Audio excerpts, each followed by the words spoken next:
Haala bifa bareedaa ta'e kanaan meeshaa kana fe'aa jirra. Ilaa haga xumuraatitti nu faana turan. Egaa kabajamtoota hordoftoota obboleeyyan kiyyaa namni meeshaa kana hojjete isaanii yeroo baay'ee warroonni online irraan hojjettan amantii hin qabu wama fedhan hojjetanii waan fedhan himanii jettanii ustaadha yeroo baay'ee akkas jedhanii nu jeeqan waan ta'eef anillee amma wanti isin qabadhee dhiyaadhee fi wantoota irraa hojjettan isinillee nama akkamii akka taatani nuti isin beeka malee abbaan nu tari'uuf beekuu dhabuu danda'a. Kanaafi meeshaa kana haala kamiin hojjettanii akkasuma meeshaan takkaffaa lammaffaa sadaffaa qabaa mi'oonni irraa hojjetan. Egeeroon kun ganama subiidha. Meeshaa obboleettii xiyyaa takka fe'uu deemaa jira isiniin jedha buleen kiyya haala kanaani. Akkasuma zikirii namni yeroo manaa bahu yookaan zikirii ganamaa jedha deemna nafaana turaa isiniin jedha. Agasii hin dabbaramtanii namni musliimaa tokko yeroo mana isaatii bahu waan jedhu qaba jechuudha. Kanaaf بسم الله توكلت على الله ولا حول ولا قوة إلا بالله بسم الله ولجنا وبسم الله خرجنا وعلى ربنا توكلنا كنافي كان فكاتان جدا بايجتشودا egaa osoma deemu viidiyoon isinitti akkan dheeranneef meeshaa kana bira isin geesse meeshaan kun ka obboleettii tiyya jaalatamtu kabajamtu haadha mureetii asin durallee tifistaandii hojjetatan mana kana jechuudha. Mana meeshaa amma hojjenne kanaati jechuudha. Mana furniicharii kana ajajni isaanii sun waan isaan ajajatan osoo jechuudha huma takkallee alhamdulillahi ajajni faallaa hin jijjiiramin homuu irraa hin jijjiiramin haala isaan eeganii olitti bifa bareedan argatanii ammallee achuma deebi'ina ajajii naan jettee qumsaaxinii fi algaa bareedaa qabu komodiinoo babbareedduu tana wajjin ajajatte jechuudha. Mee qumsaaxinii kana masaaban isaa baay'ee gugurdaadha maashaallah. Kunillee jechuu qumsaaxiniin kuni haga inni lafarraa ol dheeratuun argaa jirtan jedhee abdii qaba. Akka mucaan akkan ol garagalchee waraabee yeroo sanitti jechuudha. Waliin dhaqqabu waan achi keessa jiru homaan argu jechuudha. Wallaahi isuma dhuga maashaallah baay'ee das nama jedha. Akkasi kaabbileeyyan kiyya waan hedduu takka namatti toluu isiniin jedha. Isin immoo tuyyuu afaan qofaa osoo hin taanetti alhamdulillah meeshaan kun manas gahee jira maatiin guutuun itti gammadee jira rabbiin gammachuun jireenya gaggaarii keessa isaan haa jiraachisu gammachuun keessa isaan haa jiraachisu tun immoo tuyyuu jechuudha. Koomediinoon tuni hedduu bareeddii jechuu afaan qofaan isiniin osoo jechuu osoo hin taanetti meelaala waan ta'e silkii haa ta'u wantoota tokko haa ta'u bakka waa irra nannaqatan qabdi firaasha kana jechuudha. Ofumaa kiyyaa bite firaasha kanallee jechuudha. Firaashiin immoo tuyyuu gatiilee isallee isinitti hima jechuudha. Hundi isaatu isinitti hima. Nafaana turaa isiniin jedha hordoftoota kiyya. Kun bursaatuu fi akkasuma sibiila jalaa sana buleeyyan kiyyan beeytanii mire firaasha kana immoo laalaa isiniin jedha. Tokkoffaadhallee isiniin hin jedhu. Garuu immoo tuyyuu firaasha bareedaadha buleeyyan kiyya.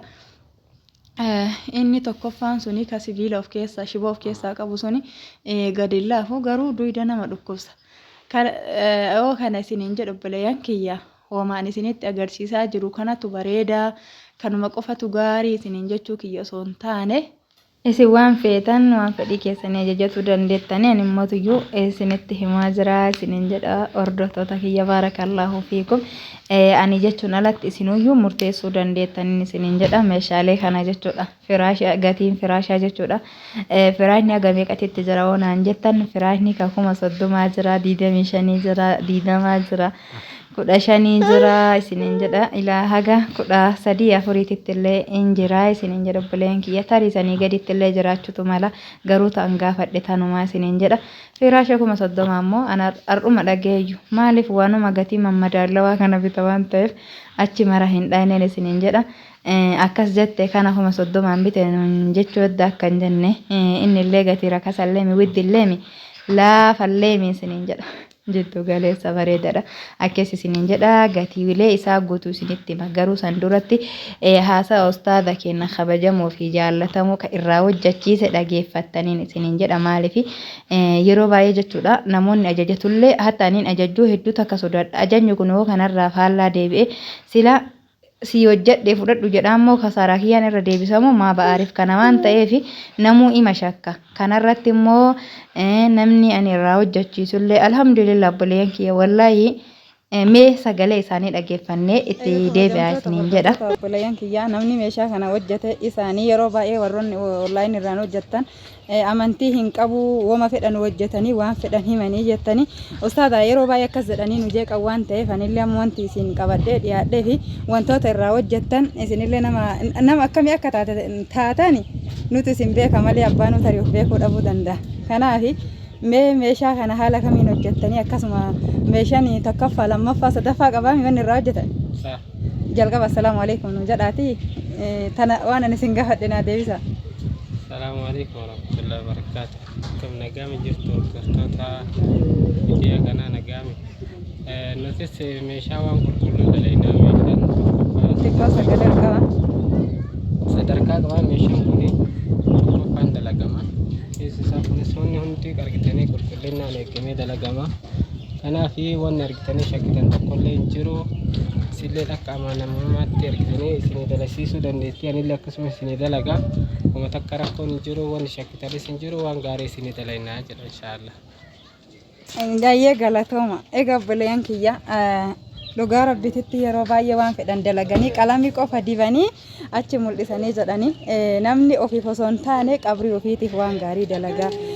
Maqaa ofiitiif akkasumallee namni har'a yoo dalagatee bor mana sanitti waan badaa yoo arge namoonni isaan fakkaatan deebi'anii hin dalagan jechuu hin dalagatan. Na akkasii namni kun yeroo lammaffaaf asirraa meeshaa kana ajajatu ture jechuu osoo obboleettii teennatan kanaan dura tibistaandii ajajattettu isi ajajate. Kanaaf wanna gaarii hojjechuun abbamaa fi isiniin jedha. Assalaamu Egaa obboleeyyan kiyyaa kabajamtoota sagalee isaanii isin dhageessuuf afaaniin ceete jechuudha dubbiin amma itti deebi'ee jira. Maal isiniin jedhaa jira beektanii warroota Arabiyaa majlisii irraa jechiisus warroota immoo tuyyuu meeshaa mukaa kanas irraa jechisiisu waan isaan itti hojjetan isaanumaa fi rabbi walirraa beekamiti haga humna tiyyaatiin akkanattu wallaahi akkanattu rabbii kenna nu haasataru numan sodaadha jechuudha. Garuu namoota rabbiin beekan namoota rabbii isaanii sodaatan warroota jechuudha yoo beekillee waan kana yoo balleessellee irraa gaafatamaa beeku hojjechiisa jechuudha. Sagalee isaanii daran immoo namni kuni nama maashaallah sodaa rabbiitiin beekamu akkasumallee nama kalas wama yoo dhugama isinitti mana obboleeyyan kiyyaa tokkoffallee hojjetu ka lammaffallee ishii kana lammaffaan si hojjedhuure ishii bakka waan jiru isinitti himanii hojjetanii isiniin jechuu barbaadeti. Anaaf isinillee warra dhugaa dubbatu warra waan dhugaan hojjetame fudhatu rabbi nu haa taasisu isiniin jedha hordoftoota kiyya. Meeshaalee akkuma dura isiniin jedhe gatii isaa isinitti hima jechuudha. Teeknasii isallee lafarraa ol fageenna hageenni janama guutuu fi akka tileedas nama jedhu laalaa isiniin jedha. Firaasha kanarraa isinitti hima gatiin firaasha kanaa 14,700 algaa kana jechuudha. Eega 36,000 walii galle xiqqoo meeshaan nurratti dabalee jennaan hin dabale. Yoo sanitti qabdiin ergine jechuudha. Waan biraa isinitti naasa waganuma gaggabaabsee isinitti magatiin isaa amma 39 bahe kumsaaxinii kana kumidiinoo kanaa ga'ol dheeratu laalaa isiniin jedha. Akkasumallee jechuudha akka inni qulqullinaan hojjetame laalaa isiniin jechuu barbaadetu obboleeyyan kiyya. Isuma kana tahee ka tiknasiin isaa jechuu algaa kana 40 wayiin bahe jechuu algaan 40 bahe ol fageenni isaa lafarraa jechuudha. Kaza akkasii gatiin kumsaaxiin illee 39 isiniin jedha. Baarakallahu fiikum akka isiin bareeddu ajaja isiitiin jechuudha argitanii jirtanii gatiileen kana fakkaataa irra caalan immoo obboleeyyan kiyya. Wanti hojjetame kun jechuudha akka isiin ajajattetti osoo wanni takka irraan hir'atiin osoo ittiin dabalamin xumuramuu fi akkasuma nagaa mana galuudha. Meeshaa kana obboleeyyan kiyya haga xumuraatitti mee nafaana tura maaliif isiniin jedhe beeytanii akkatti jechuudha afaan qofaan amanamummaan isinii dalaynaa isinii kunuunsina jechuu afaan qofaan osoo hin taane hojiinillee wallaahiin agartan jechuudha obboleeyyan. Ana qofa osoo hin taane isaanumti jechuu ustaanni meeshaa kana hojjetan ofii isaaniitii qabatanii ofii isaaniitii bakka jala deeman jechuudha. Abbaan meeshaa kanaa jechuudha abbaan warraa obboleetti ta'enna ufumaa fi dura yootee gaafa dhiyoo tana meeshaa naafeetu osoo bira jiru jala deemaa turte waan ta'eef homaan san caalaa hin jabeessu ufumaa nuuf geessaadhanii ufumaa geessineef jechuudha.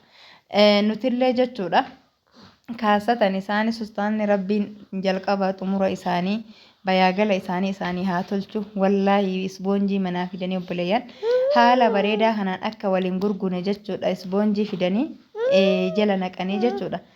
Bakka haala bareedaa kanaan nuu fe'anii rabbiin isaanirraa haa jaallatu dhugaa baay'ee dasna jedhe obboleeyyan maaliifi isaan illee nu bira jiraachuu baatan rabbiin isaanii nu bira jira waan kana immoo akkuma dura isiniin jedhe waan tokko amanamummaan hojjetuun bareechanii jechuudha hojjetanii waan san ofillee itti gammadan warri maallaqa guddaa kana baase illee wallaa itti gammada jechuudha. Mee akkaataa isaan jechuun obboleeyyan kiyyatti jala naqallaalaa isiniin jedha akka gurii wal bira hin geennetti jechuudha. Qabannammaan isii kun takkittiin yoo irraa cabe hagam haga nama miidhuu hin beektan jechuudha. Meeshaan kun dheeraa deema. Sanii fi makiinaa guddatti hin feene bajaajima xiqqootu geesse isiniin jedha wanni geeffame. Meeshaalee isin argitan sanii jechuudha. Algaan meetir ka'amsaadha. Qumsaaxiniin meetir kasilsaadha. Firaasha fi sibiila isaatii fi wantoota isa jala jiran komidiinowwan jechuudha. Haala kanaan deemtee isiniin jedha obboleeyyan kiyya haala kanaan fe'amee manas gahe meeshaan kun jechuudha. Manas gahee rattabame wallaahi alhamdulillah ittis gammadanii jiran obboleeyyan keenya ani waa baay'ee haasa'e waan gaarii hojjanna jedheef afaan kiyya nama gaarii nan taasisu rabbiin waan gaarii hojjechuu waan gaarii dubbachuun waa laaffisu isiniin jedha. Meeshaalee kanas tahee arabiyaa majlisii fi meeshaalee mana keessaa warroonni barbaadan jechuudha. Lakkoofsi kiyya duwwaa 964842526 argatuu dandeettanii akkasumallee obboleeyyan warroonni meeshaa na biraa qabdan kan meeshaa keessan isinii waraabin haa meeshammaan keessan bakka takkatti walitti qabamuu fi dhiifamaa isiniin jechuu barbaada. Maaliifi ana obboleeyyan kiyya aga dandeettaniin isinii bita kanaa isiniin jedhu. Akkuma kanaan dura jechuudha meeshaalee jala isinii bitee ji'a takka argattan eegas illee aga gaafa jechuun rabbi isinii laaffisee waa argattaniiti meeshaa keessan bitee walirra isinii kaa'ee gaafa immoo tuyyuu xumurattan feetannaa geessa jettanii feetanuu dhuftanuu fudhattanuu gara kamiifuu jechuu ajaja keessan keessummeessuuf qophiidha meeshaa kenna feene kinoo deemaa jira isiniin jedha.